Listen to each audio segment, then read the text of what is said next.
and welcome to Revolutions. Episode 5.6, The Abdications of Bayonne. We come now to the beginning of our story. The preliminary work is done, the precursors have come and gone. The dawn of Spanish-American independence is at hand. And as with the Haitian Revolution, it was a massive upheaval back in Europe that sent the revolutionary ripples across the Atlantic, wrecking the foundations of Spanish rule in the Americas. And now it is actually an open debate whether a grassroots independence movement would have begun had not the Spanish monarchy been overthrown by Napoleon in May of 1808, but we don't need to worry about that, because Napoleon did depose the Spanish monarchy in May 1808, and, well, here we go. Now, at the end of 1805, the British had won the Battle of Trafalgar and the French had won the Battle of Austerlitz. And the Battle of Austerlitz ended not just the War of the Third Coalition, but the 800-year-old Holy Roman Empire. The destruction of the Holy Roman Empire led Prussia to declare war on France in October 1806, turning the Third Coalition of Britain, Russia, and Austria into the Fourth Coalition of Britain, Russia, and Prussia. But the Fourth Coalition did not last very long at all. By the end of October, Napoleon had destroyed the Prussian army and captured Berlin. The Russians kept up a fighting retreat, but were themselves thrashed at Friedland in June 1807, forcing them to sign the Treaty of Tilsit in July 1807, which, as I mentioned in that episode on the Empire, marks the apex of Napoleon's imperial career. Now, it was as a direct result of bringing all of Central and Eastern Europe to its knees that Napoleon's gaze turned west to the Iberian Peninsula. His anti-British continental system was only going to work if he could cordon off the entire continent, and at that moment, Portugal continued to defy the emperor and trade with Britain. This was because the British and Portuguese have the single oldest treaty of friendship in European history, dating all the way back to the late 1300s. So as Napoleon wrapped up the Treaty of Tilsit in July 1807, he immediately demanded the Portuguese break it off with Britain, close their ports, and declare war on their oldest friend. Now at this point, the reigning sovereign of Portugal was Mad Queen Maria, who had long suffered from some sort of mental dementia. So the acting sovereign was her son, now Prince Regent John, and John's wife was Princess Charlotte of Spain, eldest daughter of King Charles IV of Spain, and yes, that will be important to know here in a minute. Now, the Portuguese royal family did not think Napoleon could possibly be serious about worrying with little old Portugal, given all his other concerns, but then they got an ultimatum in August from the French ambassador that if they did not comply and close off the continent, Napoleon would depose the whole lot of them by force. But to follow through on that threat, Napoleon had to get the French army from France to Portugal, and that meant going through Spain. Now, technically, Spain was still its own independent kingdom, so to keep things nice and legal, negotiations were well underway by the fall of 1807 to secure Spanish approval for the French army to enter its territory. These negotiations, though, just so happened to be unfolding against a backdrop of family drama inside the Spanish royal family, which Napoleon decided was a golden opportunity to do a lot more than just go kick Portugal around. So as we discussed 2 episodes back, King Charles IV of Spain was an amiable dullard. His wife, Queen Maria Luisa, was a petty despot who liked to play favorites, and the guy somehow running the show was the Queen's favorite, Manuel Godoy, who had been Prime Minister now off and on for the last 15 years. Well, enter into this picture now the Crown Prince Ferdinand. Ferdinand had been born in 1784, just as Godoy was catching his mother's eye, and the boy was raised in a very restrictive environment, Godoy apparently using his influence to stop Ferdinand from getting a proper education or access to royal funds to keep the boy from ever posing a threat to his own rule. So Ferdinand grew up hating the tyranny of Godoy and the triviality of his mother and the stupidity of his father. He also utterly lacked any sort of training, education, or experience that would prepare him to one day run Spain, not that this would stop him from thinking that he was the man who really ought to be running Spain. So with the latest batch of spectacular French victories in 1806 and 1807, Prince Ferdinand got it into his head that he might be able to get Napoleon's blessing for a move against his hated parents. In October 1807, he wrote a letter to Napoleon asking for a French princess to marry and promising closer union between France and Spain when Prince Ferdinand became King Ferdinand.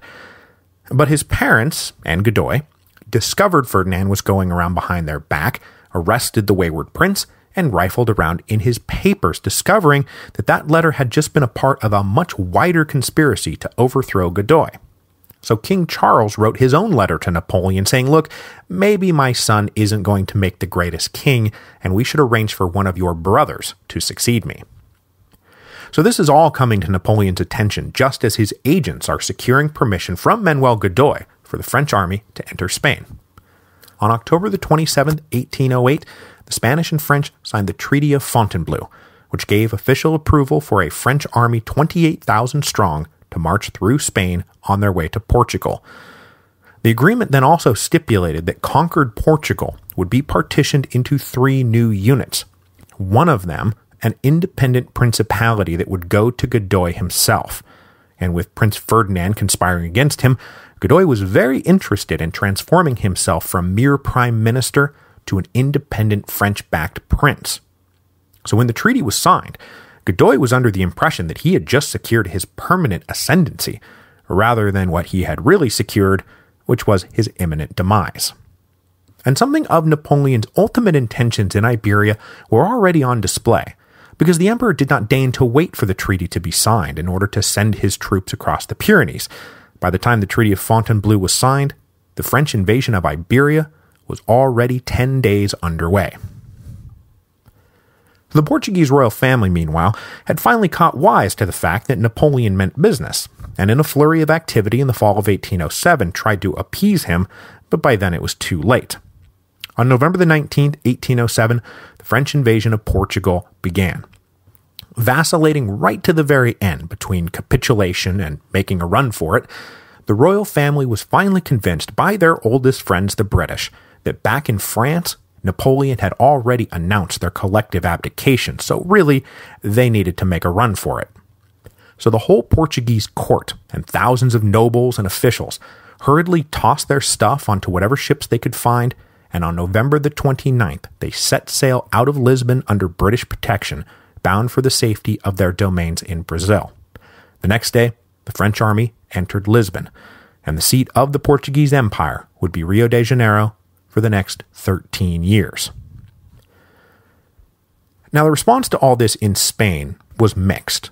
A lot of people were horrified that Godoy appeared to have sold out the peninsula to the French, but others were hopeful that the arrival of Napoleon might spell the end of the decayed husk of a monarchy currently in place in Madrid, and that maybe energetic French modernization efforts would revitalize Spain.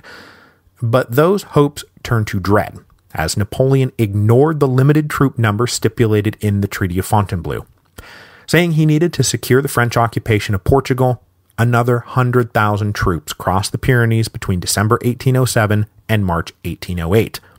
And then, under various pretexts, these troops started seizing and occupying major citadels and castles and fortresses all across northeastern Spain, and the locals caught wise quick that the French had more on their minds than just annexing Portugal. Spanish anger at the Bourbons for having invited the French in led the court to retire from Madrid and set up shop at their winter palace in Aranjuez, which they hoped would be safer from potential mob reprisals. But they could not escape.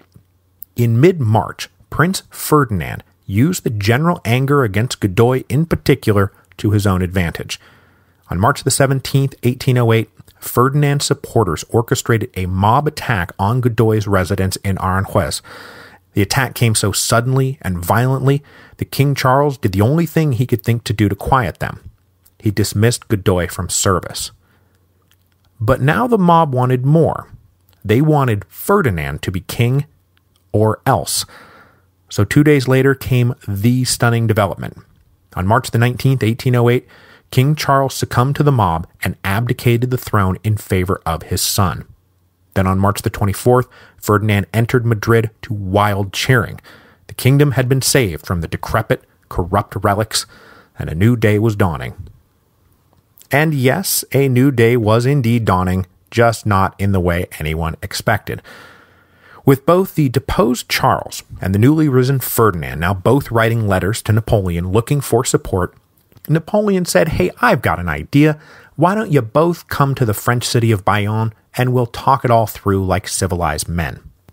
Ferdinand, convinced Napoleon was going to support his claim, arrived in Bayonne on April the 20th and was promptly told that he was going to abdicate the throne immediately, or else. Ferdinand tried to resist, but then his father showed up a few days later and just caved in. On May the 5th, Charles relinquished his claim to the Spanish throne to Napoleon. And then on May the 6th, Ferdinand caved in too. He abdicated his claim back to his father, from whence it passed immediately on to Napoleon. In what is today called the Abdications of Bayonne, the Spanish crown passed from the Bourbons to the Bonapartes. Charles IV, Queen Maria Louisa, Prince Ferdinand, and Manuel Godoy would remain prisoners of the French for the next 5 years.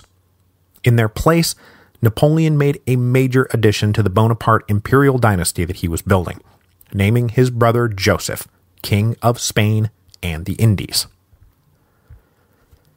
Now, Napoleon thought that the Spaniards were too complacent and lacked the moral fiber and courage to do anything but accept the abdications of Bayonne as a fait accompli.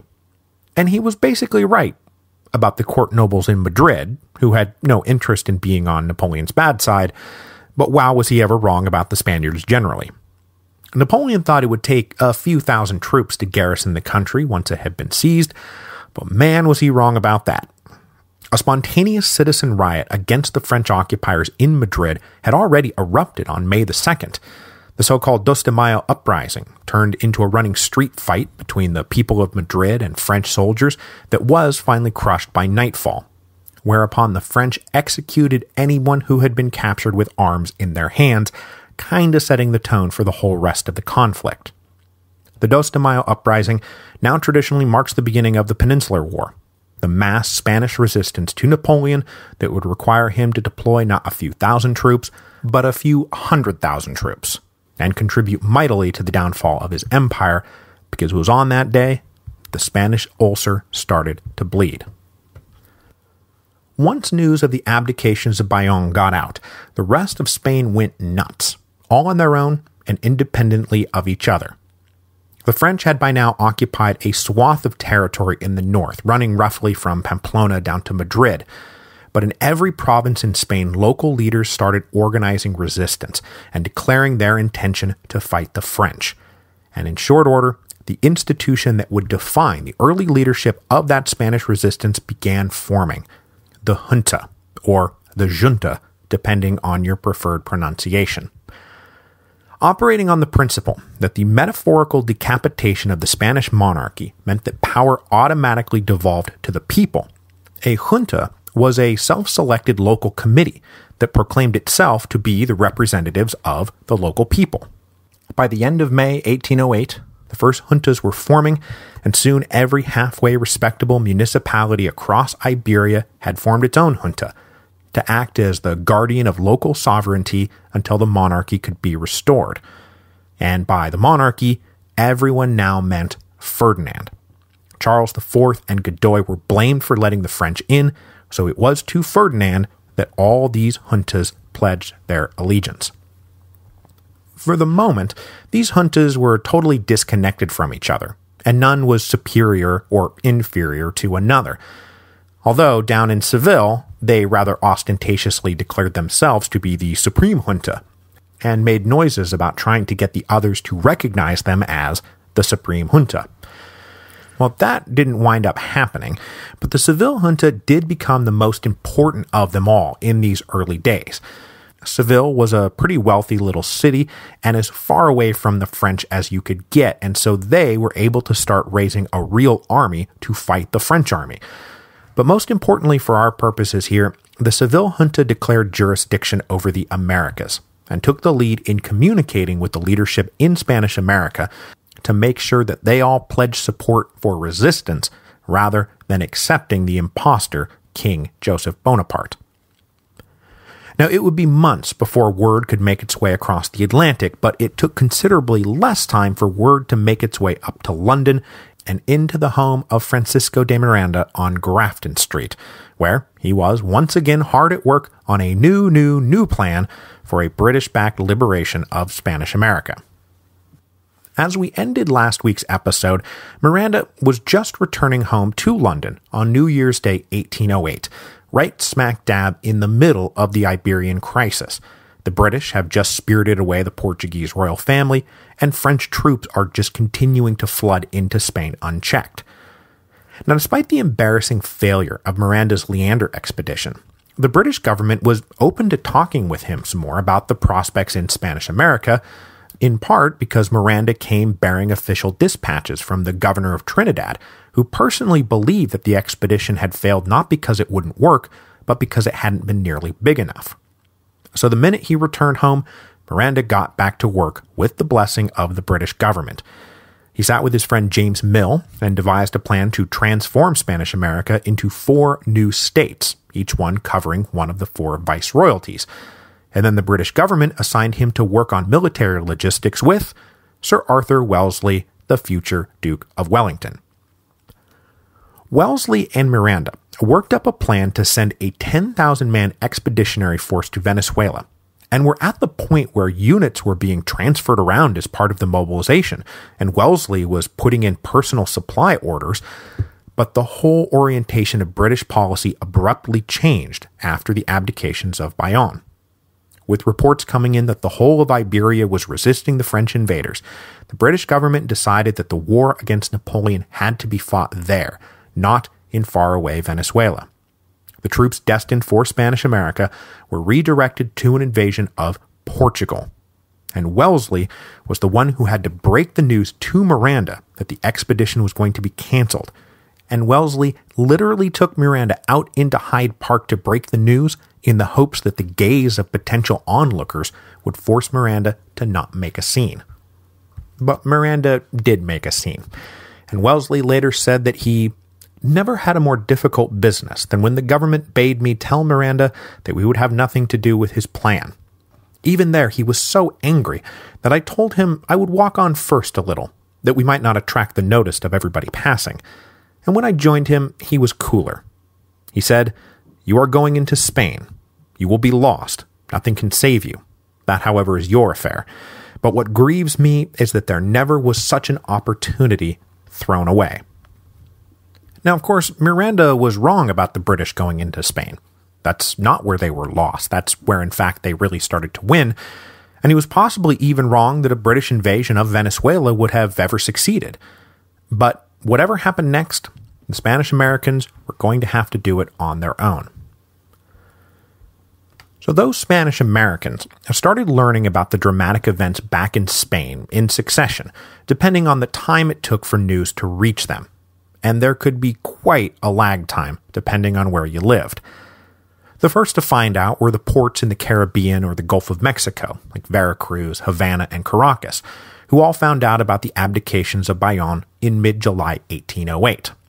The governor of Havana then sent out further emissaries in multiple directions to spread the word, down to the Rio de la Plata, and then around to Chile and finally Lima, or over to Guatemala and Panama, and from there down to Lima.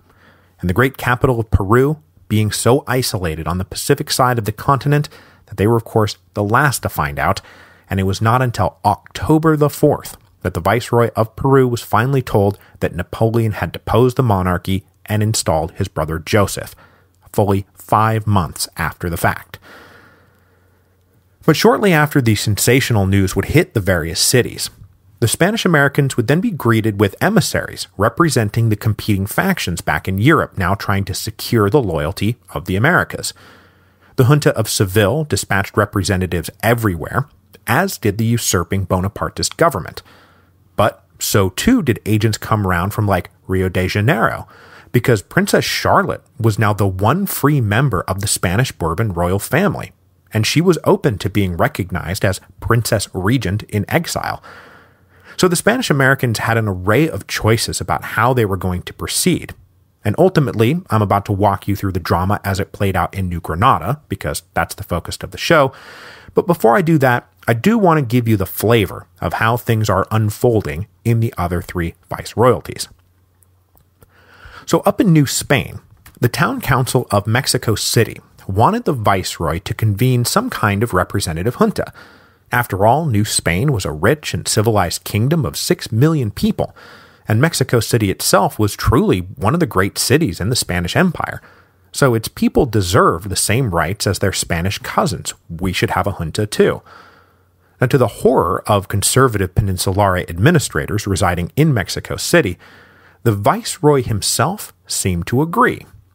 He took repeated meetings with an informal convention of local Mexico City leaders, and in mid-September approached the conservative Audiencia with a plan to call for the cities of New Spain to send representatives to create a consultative body for the duration of the crisis. The Audiencia not only rejected this idea, but fearing that the viceroy was on his way to inviting a full-blown revolution, they orchestrated a coup. On September the 16th, about 300 men stormed the viceregal palace and arrested the viceroy, along with some other prominent Criollo leaders. The Audiencia then installed a random 80-year-old general as the new viceroy. The movement to form a representative junta was quashed. But the new regime did agree to recognize the authority of the civil junta and support resistance to the French. And so this was the basic regime that would be in place when the next crisis comes along in 1810, a crisis that will help spark Father Hidalgo's insurrection and the beginning of the Mexican War of Independence. Down in the Rio de la Plata, things were complicated by a number of factors. For starters, there was the rather random complication that the acting viceroy, Santiago Linné, was a Frenchman, so there was strong suspicion on all sides that he would quickly accept the legitimacy of King Joseph Bonaparte. But agents from both the Seville junta and the Bonapartist government arrived in Buenos Aires in mid-August and both concluded that Linné's Frenchness was just not a factor. He refused to recognize the abdications of Bayonne as legitimate. Further complicating things, though, was the very close proximity of the region to Brazil. So the Rio de la Plata had the strongest faction in support of recognizing Princess Charlotte as regent. And then, of course, there were little rivalries inside the Rio de la Plata that complicated things even further. So, for example, the leadership of Montevideo organized a junta of their own, but mostly it was driven by their long commercial and political rivalry with Buenos Aires. They didn't want all of this to wind up with them becoming like vassals of Buenos Aires. And then there were Peninsulares inside Buenos Aires who never liked Linné to begin with. And on January the 1st, 1809, they tried to stage a coup to oust him. But since Linné still had the complete loyalty of a large and well-trained militia, this coup attempt failed. So while things in the Rio de la Plata were very chaotic and lots of long knives were being drawn, the viceroyalty of Peru kind of went in the opposite direction, and they were by far the least affected by any kind of internal turmoil. As I said, they did not even get word of the abdications of Bayonne until October 1808. And at that point, the viceroy simply said, "Right, nothing changes. I'm still in charge, and I'll be running things in the name of King Ferdinand until he can be restored." The viceroy was popular with both the Peninsulares and Criollo elite of Lima, and so when he decreed on October the 13th that, look, I'm just going to be in charge until further notice, there was no real push to challenge him. Peru was, and would remain, the least revolutionary of all the viceroyalties. So coming back around now to events in New Granada, we can also come back around now to Simón Bolívar and follow along in a bit more detail as he and his countrymen wrestle with the crisis caused by the abdications of Bayonne. So we left Bolívar back in Paris at the beginning of 1806, having returned from his walking tour of Italy and his pledge to liberate his country or die trying. But estranged now from his fortune back in Venezuela, Bolívar decided it was time to return home. But with Napoleon's armies rampaging around and the British patrolling the coasts, this was much easier said than done. So Bolívar had to borrow money and then make his way up to the neutral port of Hamburg, just as Napoleon was sweeping across Germany on his way to Berlin. Bolívar then departed Hamburg on a neutral ship in November 1806, bound for the United States of America. He landed in Charleston in January 1807 after a particularly rotten voyage that saw Bolivar himself become incredibly sick along the way. But he did manage to make friends with an American from South Carolina on the ship who brought the sick and penniless Bolivar into his home where he could recuperate. And once he was recovered, Bolivar headed up to Philadelphia, where he was finally able to make direct contact with agents in Caracas and arrange a cash draw to pay off the debts he had been accruing and secure passage home.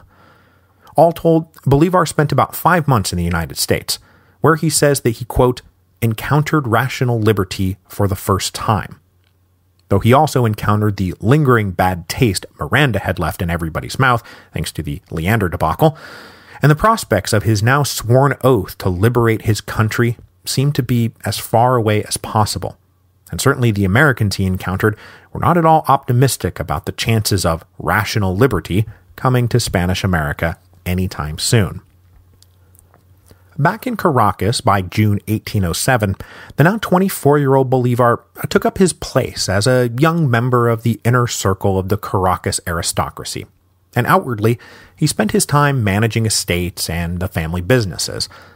But on the side, Bolivar was meeting with like-minded liberals of that aristocratic set, mostly drawn from the younger generation like himself. Under the guise of book clubs and social parties and card games, they would meet to talk politics. Among them were his older brother Juan Vicente, a few of his mother's brothers, including the uncle he had so famously clashed with as a child, also various members of the extended Del Toro family, and then finally Andres Bello, who had once briefly been Bolivar's tutor and who was now the principal secretary to the Captain General of Venezuela. All through 1807 and early 1808, there wasn't much to do but talk, though it was clear that there was an informal division between older guard Criollo who feared any revolutionary action would open the doors to real Haitian-style revolution, and then those like Bolivar, who were ready to take the risk if an opportunity presented itself. Well, of course, an opportunity then did present itself in July 1808. During his routine work as secretary to the Captain General, Andres Bello came across 2 notices in an English newspaper that bore the sensational news that Napoleon had deposed the Spanish monarchy. He rushed this to the Captain General, but the Captain General dismissed him and said that can't possibly be true. That's just British propaganda. But then, on July the 15th, 2 ships arrived at practically the same moment that confirmed the story, although they did tell 2 completely different versions of it. So the first ship was flying under a French flag that turned out to be bearing official emissaries from the Bonapartist government, saying that Spain has been conquered, Joseph Bonaparte is now King of Spain, and please accept this as the new state of affairs. The second ship, however, was British, and the captain said, no, that is not right at all. Yes, the monarchy has been deposed, but all of Spain is in insurrection. Do not recognize the French government, because none of your countrymen have. The Captain General then vacillated over what to do, but spontaneous demonstrations broke out in Caracas against the French that became so menacing that the French envoys quietly got back on their boat in the middle of the night and sailed away. So with recognizing King Joseph out of the question, it now came down to, do we form our own junta and recognize Ferdinand, or do nothing and just keep the vice-regal apparatus in place, untouched? I mean, what do we do? Now, the kind of liberal Criollo that Bolivar hung out with agitated for a local junta that would recognize King Ferdinand. I mean, we are every bit as deserving of a junta as any other city in Spain. Now, the Captain General made a few noises that he might entertain the necessity of a junta, but then on August the 3rd, a representative from the Seville junta arrived and said, look, we are actually the central resistance government, and we've decided that Venezuela ought to just stick with its existing system.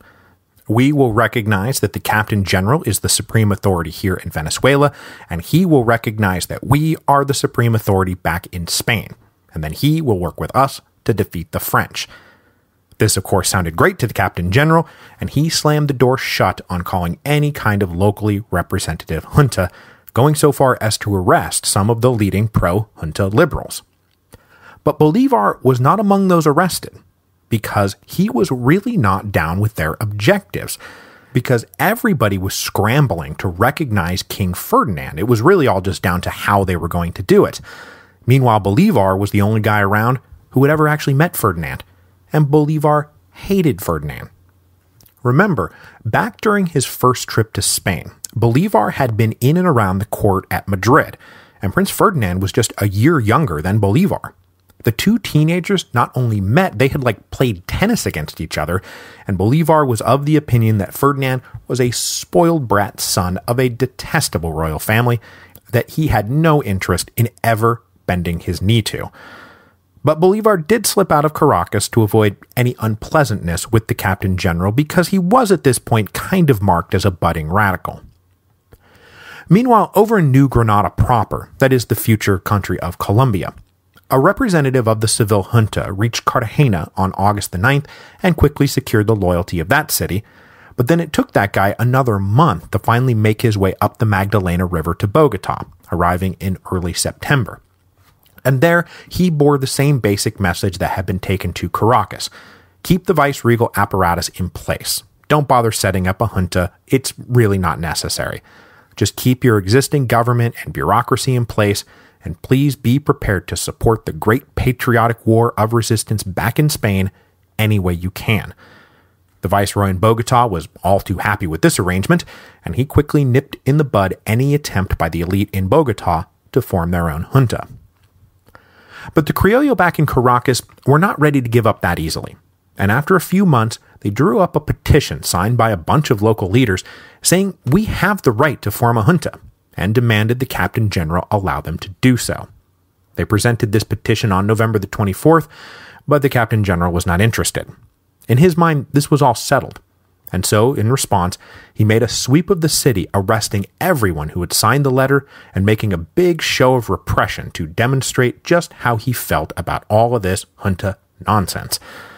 Bolívar, though, was not picked up in this sweep either, because he had not signed the letter. He was not going to recognize Ferdinand, and in his mind, this was all the beginning of independence, and he would settle for nothing less. But it would not be until 1810 that events finally caught up to Bolívar's vision for the future of Spanish America. So that's where things stood at the end of 1808.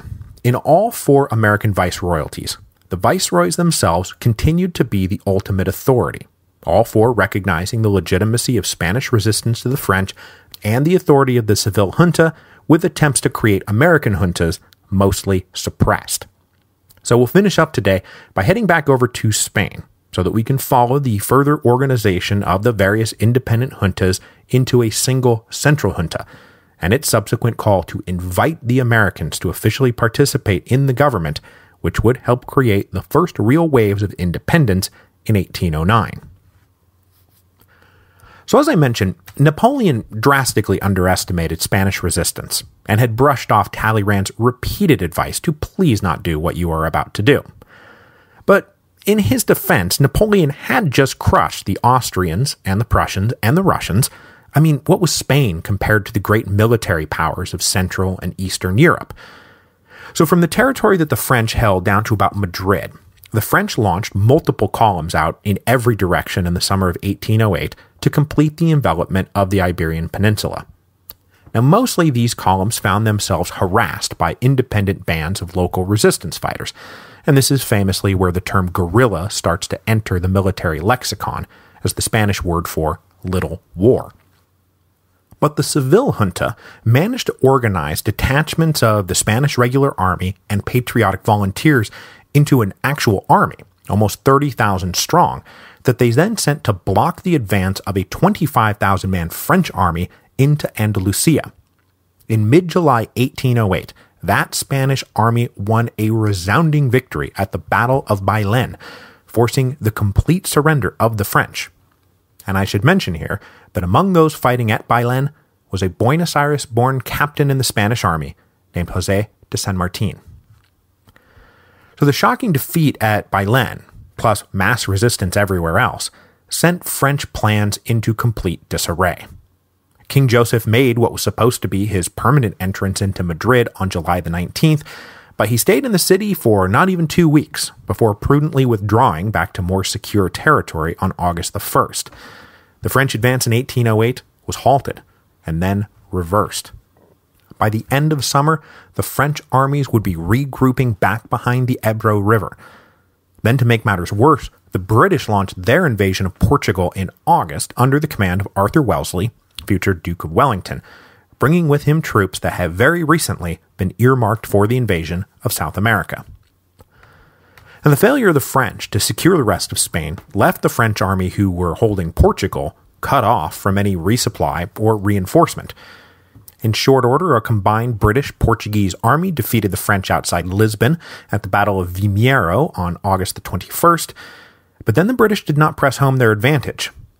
Wellesley had already been slated to be replaced as commander of the British forces, and when his new superiors arrived, they cut a deal with the French over Wellesley's strenuous objections. The British actually agreed to transport the beaten 20,000-man French army out of Portugal and back to France, stipulating further that they would be allowed to take their weapons and any personal property with them. That personal property, of course, being all the Portuguese loot they could carry. These insanely lenient terms caused quite a little scandal back in London, and an investigation into the affair was convened, and while the senior British officers were officially cleared of any wrongdoing, Wellesley was the only one who was returned to active service. So by the fall of 1808, the Spanish resistance had a bit of breathing room to try to organize their government, and the various juntas agreed to try to form one executive junta, representing all of them, to try to coordinate national defense. On September the 25th, the first meeting of the so-called Central Junta convened at Aranjuez, with each provincial junta granted 2 seats at the table. But though the Central Junta did successfully convene, that was kind of the only thing it ever successfully did.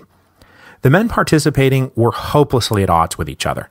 Some were old guard, absolute monarchist conservatives who fully intended to restore Ferdinand and the old regime. Others were new-style liberal reformers who planned to use this opportunity to establish some kind of constitutional monarchy and generally modernize Spain. So though they all had a common enemy, they were not at all pulling in the same direction, a fact soon exploited by their common enemy, the French. So the tide turned again when Napoleon decided that the situation in Spain had gotten bad enough that he needed to show his marshals how to run a war.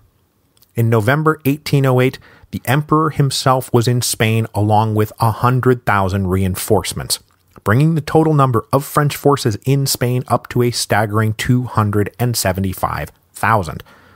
Napoleon then ordered a massive double envelopment of Iberia that pretty much steamrolled all organized resistance in its path.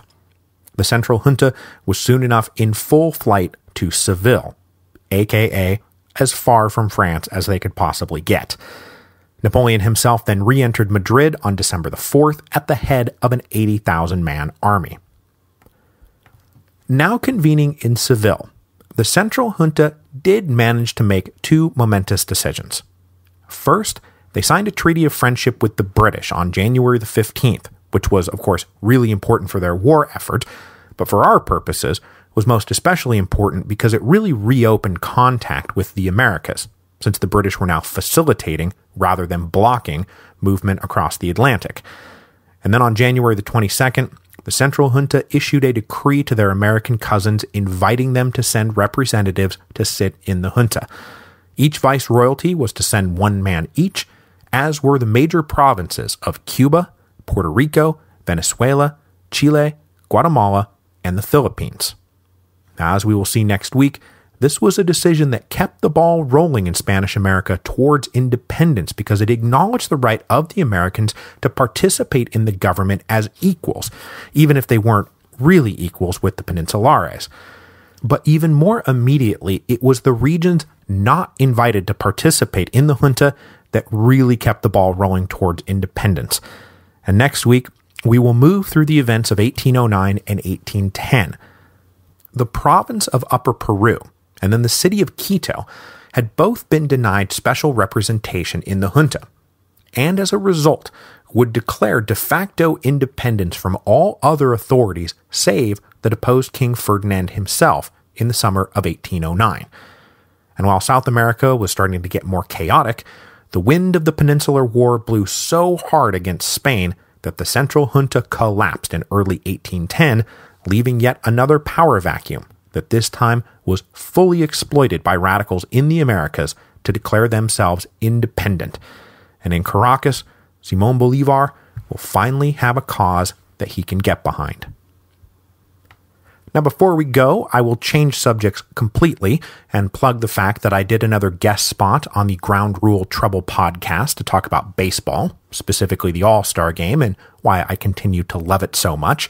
So if you want to listen to your favorite history podcaster talk a little baseball, it's at groundruletrouble.com. And then I'll post an additional link at revolutionspodcast.com. We do talk some Francisco de Miranda at the end because, who doesn't love talking about Francisco de Miranda?